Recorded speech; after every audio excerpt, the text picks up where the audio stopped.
Let us see that from last time revision point of view, which is important, moderate, and not important question as per my understanding. Uh, Initially, these questions are very simple. So, C category. ये जो basic question है वो सिर्फ return calculation के लिए है. पास के score के ऊपर से हम लोग फ्यूचर का स्कोर एस्टिमेट कर सकते हैं. पास के स्कोर के ऊपर से हम लोग फ्यूचर का स्कोर एस्टिमेट कर सकते हैं. पास के रिटर्न से हम लोग फ्यूचर का रिटर्न एस्टिमेट कर सकते हैं. फ्यूचर का एंटिसिपेटेड रिटर्न कैलकुलेट कर सकते हैं using probability distribution method. Standard deviation is the measurement of the risk. जितना वॉलेटिलिटी ज्यादा होगा उतना रिस्क ज्यादा होगा. जितना वॉलेटिलिटी कम होगा उतना रिस्क कम होगा. यही हमको ये क्वेश्चन में समझने का था. अगेन रिटर्न कैलकुलेट करने के लिए हमको प्रोबेबिलिटी डिस्ट्रीब्यूशन मेथड से रिटर्न क्या होगा हर एक सिचुएशन वो फाइंड करना है. Simple question. Game of chance में हमेशा रिस्क ज्यादा है. Similar question. Game of chance में रिस्क ज्यादा है. Return and risk for mister Tendulkar very simple. Mrs Tendulkar very simple. Master Tendulkar को दो मेथड से किया जाता है. उसमें जो सेकेंड मेथड है वो इंपॉर्टेंट है. First method is moderate vacancy. आपको एक स्पेसिफिक रिटर्न चाहिए तो कौन से प्रपोर्शन में इन्वेस्टमेंट करना चाहिए. 3 सिक्योरिटीज में इन्वेस्टमेंट किया है तो रिटर्न एंड रिस्क का कैलकुलेशन कैसे होगा. Not so important in my opinion. 2 securities में इन्वेस्टमेंट किया उसमें से एक आरएफ है तो उसका स्टैंडर्ड डिविएशन कैसे कैलकुलेट किया जाएगा दैट इज इंपॉर्टेंट. 2 सिक्योरिटीज में इन्वेस्टमेंट किया है दोनों के बीच में कोरिलेशन कोएफिशिएंट 1 है तो रिस्क कैसे फाइंड किया जाएगा.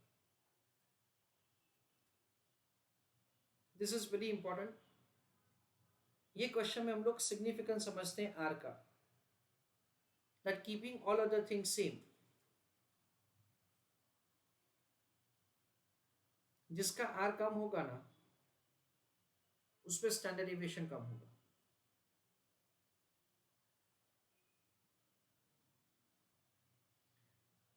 Same risk, low return is better.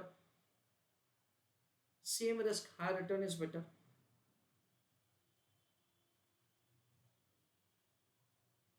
High return, lower risk is better. When there is an increase in the risk along with the increase in the return, या तो हमको CV criteria इस्तेमाल करना है अगर हमको दे रखा है तो. अदरवाइज तो हमको ओपन एंडेड आंसर देना है. With the increase in risk return increases तो जैसे इन्वेस्टर का रिस्क बेरिंग कैपेसिटी होगा उस हिसाब से वो इन्वेस्टमेंट करेंगे. 3 सिक्योरिटीज इन दैट से we will not make investment in security X. क्यों? क्योंकि जेड का रिटर्न एक्स के जितना ही है विद लोअर रिस्क और वाई और जेड में इन्वेस्टमेंट कोई भी एक में करेंगे. Again this is same kind of question. Same kind of question. This is identifying the inefficient efficient portfolios. Markowitz model without risk free security. ये सारे डायग्राम्स बहुत ही इंपॉर्टेंट है. Efficient frontier. ये क्वेश्चन में मुझे जो लग रहा है कि इंपॉर्टेंट यही है कि P0 को 100 रुपये लेना है. वही एक इंपॉर्टेंट पॉइंट है क्योंकि 106 रुपये में बोनस डिबेंचर इंक्लूडेड है. अब बोनस डिबेंचर को फेस वैल्यू पे खरीदने का एक ऑफर हमको आया है. रिस्क फ्री सिक्योरिटी का स्टैंडर्ड डिविएशन 0 होगा. When you make investment in 2 securities and one of them is RF तो रिटर्न एंड रिस्क कैसे फाइंड किया जाएगा. When you borrow and you make investment, तो रिटर्न एंड रिस्क कैसे find किया जाएगा? बहुत ही इंपॉर्टेंट क्वेश्चन है। Markowitz model with risk free, बहुत ही इंपॉर्टेंट क्वेश्चन है। Application of the Sharpe ratio, very important question. Verification that से द शार्प रेशियो सही में बराबर काम कर रहा है, अगेन इंपॉर्टेंट क्वेश्चन। दो सिक्योरिटी का combination on efficient portfolio so that you get a specific return। ये क्वेश्चन वैसे अच्छा है क्योंकि ए पार्ट ऑफ द क्वेश्चन में रिस्क चेंज किए बगैर हमको इन्वेस्टमेंट करना है, और फिर हमको second part of the question में ऐसा दे रखा है that say can we do even better if at all we change our portfolio. Simple question है, दो सिक्योरिटीज के बीच में परफेक्ट पॉजिटिव रिलेशनशिप है, तो सिग्मा पी वेटेड एवरेज से भी फाइंड किया जा सकता है। ये क्वेश्चन अगर पूछेंगे तो मेरे को लग रहा है कि ये इंपॉर्टेंट क्वेश्चन होगा। क्यों? क्योंकि यहाँ पे रिटर्न का डेफिनेशन उन्होंने दिया है, it is d1 plus p1 minus p0। ये क्वेश्चन में वेरिएंस दे रखा है, उसके बावजूद यहाँ पे स्टैंडर्ड डिविएशन का साइन है, so they have used the standard deviation over there. ये क्वेश्चन में जो second part of the question है, आई एम सॉरी, ये क्वेश्चन में उसका इफेक्ट क्या होगा, that is very important. Negative से पॉजिटिव हो जाएगा बिकॉज ऑफ दिस डिसीजन। तो ये कॉन्सेप्ट बहुत ही अच्छा है मेरे हिसाब से। Minimum variance portfolio, again it is an important concept. एक क्वेश्चन अच्छी तरह से कर लेना, बाकी प्रैक्टिस के लिए करवाया मैंने। This is a very good question. अलग अलग कॉम्बिनेशन में रिटर्न एंड रिस्क क्या होगा उसका कैलकुलेशन है। Return of the portfolio simple weighted average होता है, आर का वैल्यू चेंज होगा तो उसकी वजह से सिग्मा पी पे क्या इंपैक्ट आएगा वो हम लोग वहां पे लिखते हैं। इन्वेस्टमेंट पॉलिसी एक ट्रेडिशनल मेथड है, सीपीपीआई। देखो मेरे हिसाब से ये क्यों इंपॉर्टेंट है, बहुत ही कम पूछा जाता है, उसमें कोई दो राय नहीं है, पर जब भी पूछेंगे ना फ्रेंड्स तो 8 मार्क का 10 मार्क का क्वेश्चन लगा देंगे, 6 मार्क का। तो unless you have gone through it, technical इतना नहीं होता है, but unless you have gone through it examination में करना बहुत ही मुश्किल है स्टूडेंट के लिए। So this is again important in my opinion. यहाँ पे भी वापस दो स्ट्रैटेजी दे रखा है, buy and hold strategy which is a passive strategy, and your balancing strategy, rebalance करेंगे, तो मेरे हिसाब से वो इंपॉर्टेंट है। CAPM total risk systematic risk, that's important. Beta का कैलकुलेशन सिंपल है क्योंकि आगे बहुत बार कवर हो चुका है, दैट इज हो चुका है ऐसा calculation. Beta of the market portfolio simple है, beta of the risk security 0 होगा। ये क्वेश्चन में वी अंडरस्टैंड एट से the second and third part of the question जो है ना वो अच्छे क्वेश्चन है क्योंकि नए इंट्रोड्यूस हुए।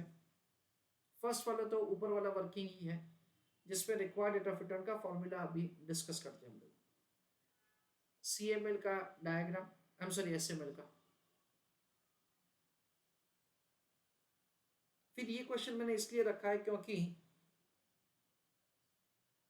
मुझे स्टूडेंट को ये समझाना है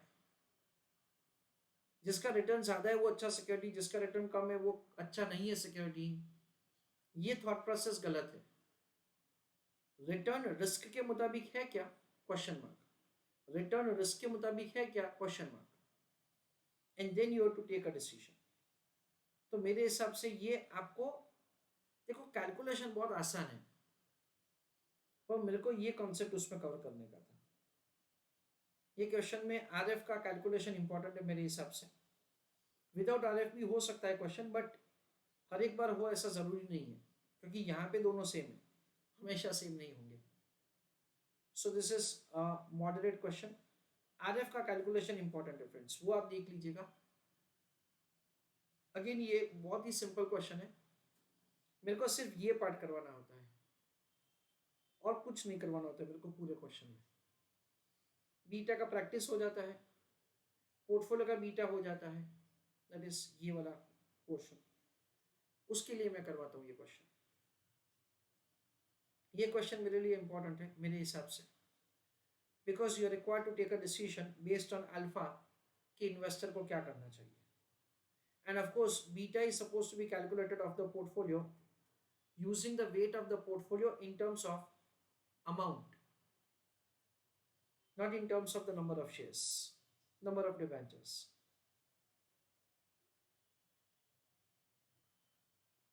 फ्रेंड्स, आपका एक पोर्टफोलियो मैनेजमेंट के साथ साथ एक दूसरा भी चैप्टर है जिसका बहुत सिंपल चैप्टर है, डेरिवेटिव। उसमें एक कॉन्सेप्ट आता है जो इसके साथ रिलेट किया जाता है। काफ़ी सारे क्वेश्चंस ऐसे हैं कि जिसमें ये कॉन्सेप्ट और वो कॉन्सेप्ट दोनों साथ में पूछे जाते हैं एग्जाम में। उसका नाम है स्टॉक इंडेक्स फ्यूचर्स।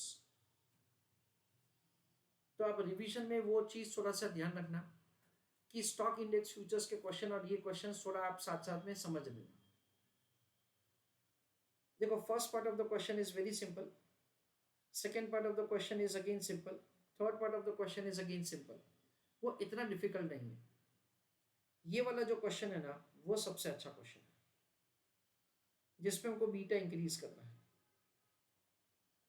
दो साइमल्टेनियस इक्वेशन रख के हमको आंसर करना होता है यहाँ पे। So that is again a good question. Mostly तो ऐसा दूसरा क्वेश्चन भी बाद में कवर हो जाता है।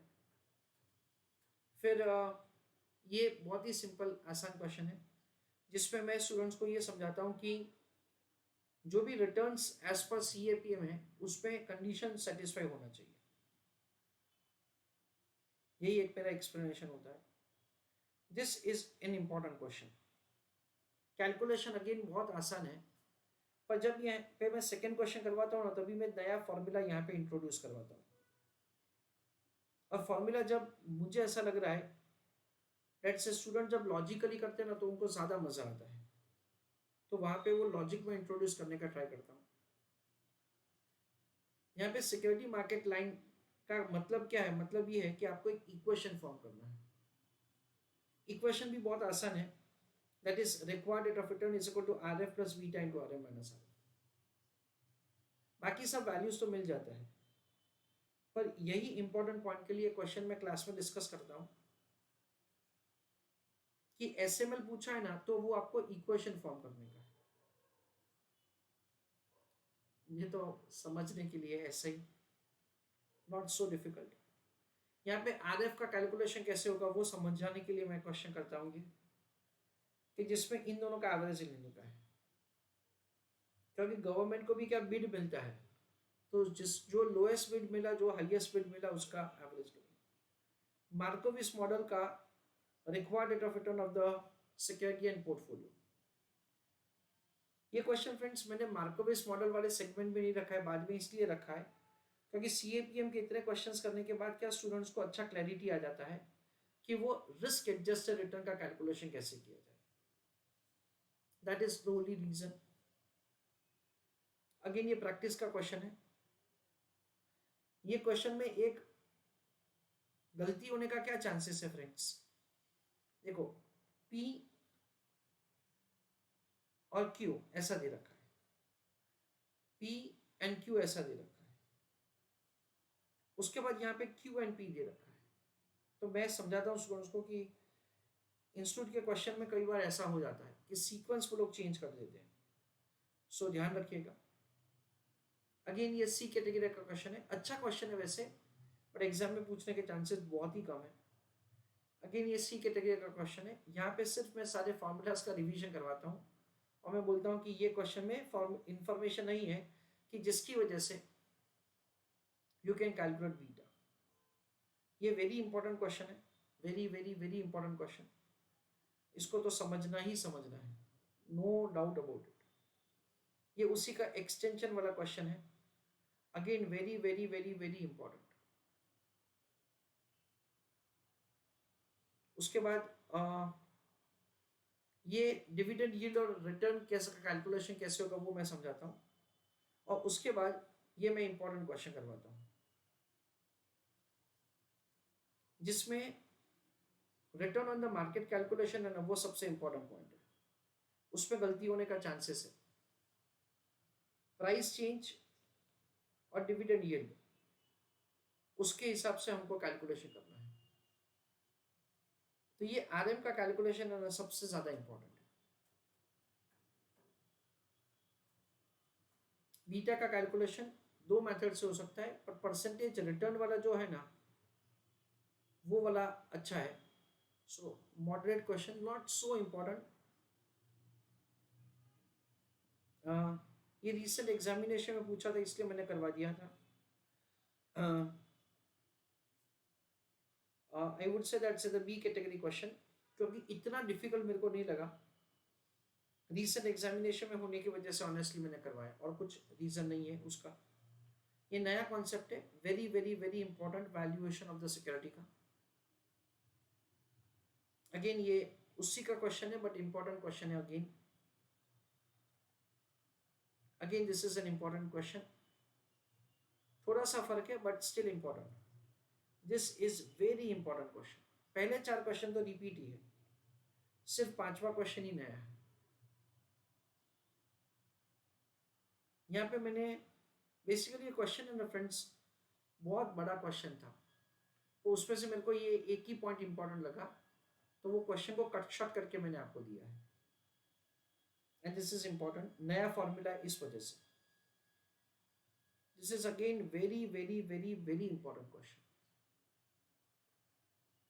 यहाँ पे जो शार्प इंडेक्स मॉडल बोला है, फिर यहाँ पे जो कॉस्ट ऑफ द बोरोइंग का इंफॉर्मेशन दे रखा है, उससे क्या होगा। This is extremely important question, revision में छोड़ ही नहीं सकते। ये क्वेश्चन है ना फ्रेंड्स, आगे के जैसा ही है, बट स्टिल उन्होंने जिस हिसाब से इंफॉर्मेशन दिया है, जिस हिसाब से कोवेरियंस दे रखा है, जिस हिसाब से हमको ये क्वेश्चंस पूछा है, डूइंग इट। एंड मेरा स्ट्रांगली सजेशन ये रहता है कि आप ये लोग लिख के हो सके तो कीजिएगा friends. Just looking at the answer you will only understand, but exam में कितना कर पाओगे, that is really a question mark. This is important question, नया मेथड से सॉल्व किया है। यहाँ पे ये जो पोर्शन है ना फ्रेंड्स, वो अनसिस्टमेटिक रिस्क है, that is the only important point. बाकी इतना डिफिकल्ट क्वेश्चन नहीं है, पर ये पॉइंट है ना, समझना स्टूडेंट्स के लिए कई बार डिफिकल्ट हो जाता है। Specific standard deviation, unique standard deviation बोला जाता है, दैट इज अनसिस्टमेटिक रिस्क। यहाँ पे मैं ट्रेनर्स रेशियो का कॉन्सेप्ट इंट्रोड्यूस करवाता हूँ। First part of the question honestly कोई काम का नहीं है, वो रादर एक क्रॉस वेरिफिकेशन है कि सेकेंड पार्ट हमारा सही जा रहा है। Second part of the question जो है वो बहुत ही इंपॉर्टेंट है। Second part of the question,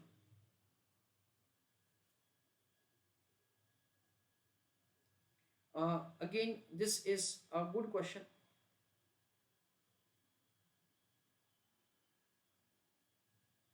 जिसपे हमको ट्रेनर्स रेशियो, शार्प रेशियो दोनों का कॉम्बिनेशन है, और फिर दोनों को लाइन करना है। This is again important question friends, वो ऑलमोस्ट सारा पॉइंट्स यहाँ पे कवर हो जाता है। ये एग्जामिनेशन में पूछा गया क्वेश्चन है, डेफिनेटली इंपॉर्टेंट क्वेश्चन, क्योंकि यहाँ पे आपको जिस हिसाब से कैलकुलेशन करना है मिसिंग इंफॉर्मेशन की तरह, दैट इज वेरी इंपॉर्टेंट। इसकी वजह से ये थोड़ा सा एब्सर्ड क्वेश्चन था, इसलिए मैंने डाल दिया क्लास वर्क में, तो गो थ्रू कर लीजिएगा, क्योंकि सारे रेशियोज के नेगेटिव आ रहे हैं, तो ऐसा भी एकदम अलग टाइप का क्वेश्चन पूछ सकते हैं। ये क्वेश्चन हमको सॉल्व नहीं करना है क्योंकि बहुत लंबा क्वेश्चन है, but still definitely go through करना है आपको। ये दूसरे उसके नाम है, तो वो आपको याद रखने हैं। एसएमएल वंस अगेन आपको इक्वेशन फॉर्म करना है, नया concept important, beta of unlevered form का।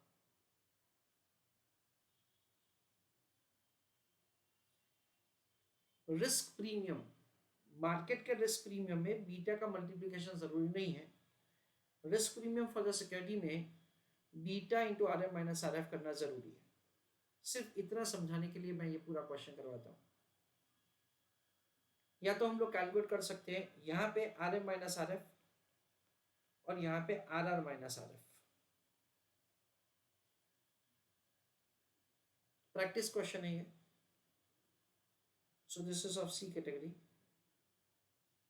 अगेन ये प्रैक्टिस क्वेश्चन है। यहाँ पे C part of the question मेरे हिसाब से इंपॉर्टेंट है, C part of the question, बाकी सब इतना डिफिकल्ट नहीं है। आपको समझना है कि यहाँ पे एक्सपेक्टेड रिटर्न का मतलब है रिक्वायर्ड रेट ऑफ रिटर्न, और यहाँ पे एक्सपेक्टेड रिटर्न का मतलब है X bar that is I R R, तो ही हम लोग वो आंसर कर पाएंगे। तो वो अंडरस्टैंडिंग आपको लाना बहुत जरूरी है, और वो ओवरनाइट नहीं आएगा फ्रेंड्स, थोड़े प्रैक्टिस से ही आएगा। सेम क्वेश्चन ये, this is again very important question, very important question. Beta दे रखा है डेट फाइनेंसिंग का, very important question. Same kind का क्वेश्चन ही है, पर टैक्स रेट दे रखा है। अगेन ये प्रैक्टिस क्वेश्चन है, but this is important once again. ये क्वेश्चन बहुत आसान है, but you need to just go through it. Checkmate नहीं जब हो जाओ हम लोग। R F plus risk index into minimum required rate of return minus R F, ऐसा करके required rate of return find करके हमको एनपीवी फाइंड करना है। आसान है, but just go through it for once. बहुत कम बार टेस्ट किया गया है एपीटी का कॉन्सेप्ट, इसलिए मैंने भी बहुत डिटेल में नहीं करवाया है। सिर्फ ये समझाने के लिए कि हर एक रिस्क फैक्टर का इम्पैक्ट सेम नहीं होता है सिक्योरिटी के ऊपर। B category, required rate of return का कैलकुलेशन, अगेन सेम काइंड का क्वेश्चन है, but please go through it properly for once. Derivative में बहुत बार कवर हो चुका है ऐसा क्वेश्चन, इसलिए एब्सोल्युटली नॉट इंपॉर्टेंट। ओवरऑल जब आप करोगे तभी ये क्वेश्चन आपको कोई इंपॉर्टेंस ही नहीं लगेगा। This is an important question, this is really an important question. All the three parts. This is again like important question, you need to go through it properly. इतने लंबे लंबे क्वेश्चंस पूछने का possibility कम है, पूछ भी सकते हैं, वी डोंट नो। पर उसके साथ साथ क्या होगा फ्रेंड्स, इंपॉर्टेंटली कि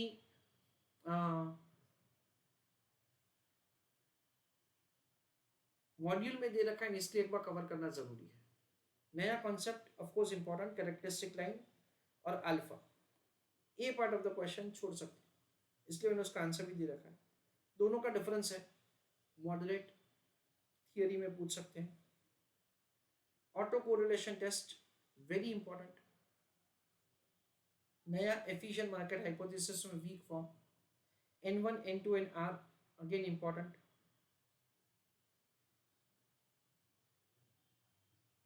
रन टेस्ट इंपॉर्टेंट, बहुत टाइम हो गया, ये क्वेश्चन एक बार एग्जाम में पूछा गया था, बट स्टिल मॉड्यूल में वो लोग कंटिन्यू कर रहे हैं, तो इंपॉर्टेंट है। मॉड्यूल में है पॉपुलेशन डेटा वाला question, go through it properly. फिर this is of the semi strong form, again go through it properly, क्योंकि ऐसे क्वेश्चंस वो लोग कम पूछते, पर पूछ लिया तो फिर। कट ऑफ पॉइंट वाला क्वेश्चन एक बार पूछा गया वापस, बट स्टिल मॉड्यूल में है, तो हमने ये क्वेश्चन किया है। More process oriented, this is again a very good question. Corner portfolio वाला कॉन्सेप्ट, जिसमें हम लोग एक वेट कैलकुलेट करते हैं, 3 में से 1 का वेट दे रखा है, बाकी 2 का करते हैं। ये क्वेश्चन एग्जामिनेशन में अब तक पूछा नहीं है, बट बहुत ही यूनिक क्वेश्चन इसलिए मैंने डाल के रखा है। पूछेंगे then in that case unless you are done it, मुझे लग रहा है कि डिफिकल्ट होगा सॉल्व करने का। सिंपल मूविंग एवरेज जस्ट एक बार देख लेना।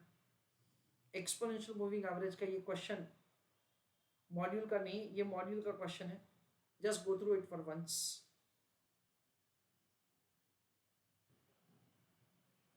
It is very similar to a question which we have done in the class, that is of the JK Limited,